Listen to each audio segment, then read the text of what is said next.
watching the U.S. presidential election. Both candidates are offering different foreign economic policies. Wits University School of Economics and Business Sciences lecturer Tinashe Chuchu joins us now to discuss this. Thanks so much for your time. We appreciate it. So, if you look at Africa and South Africa in particular, who do you think we'd rather have as the president of the United States of America? I think people in South Africa would probably want Hillary Clinton for a few reasons. If I have time, I can elaborate on that. Yeah, go ahead. The first obvious reason is her immigration policy. Right now, you find that if you ban Muslims, if you ban people who are doing menial jobs from your country, that isn't attractive to people who want to come to your country, to contribute to your country. So I think Africans and South Africans in specific would welcome a Clinton presidency. On top of that, there's also the Clinton Foundation that has been doing wonderful work in Africa.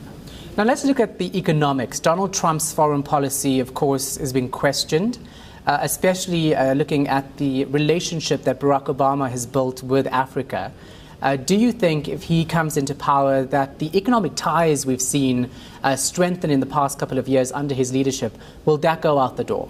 I think economic ties might go out of the door because these days it's all about perception. Right now, his personal businesses are not doing so well, and I don't think that would translate nicely to his economic policies. As much as his economic policies are very conservative, when we look at the relationship that South Africa had with the US in terms of trade, I think you need an administration that will sort of open up its doors. What about Hillary Clinton? I mean, is she going to follow the same line of policy that Barack Obama has had in place, or is it likely to change a bit? I mean, she's known for coming in with her own ideas. Yes, in the past, as Secretary of State, she might have followed suit, but now things could be different. I think Hillary Clinton is probably going to try to follow Obama's policies because, for instance, she's not going to win without his voters. That's the same reason why I think she was made his Secretary of State, because he needed her voters to win in 2008. So I think Clinton will continue the Obama legacy, and he really needs her to continue. All right, so let's look at how we are likely to react in terms of markets tomorrow, or probably the day after, when we find out who's going to win here. How big a knock is the rand likely to take if Donald Trump is elected winner? I think the rand will lose a few points, and just for a few facts, you know, the Mexican peso goes down every time Trump goes up in the polls.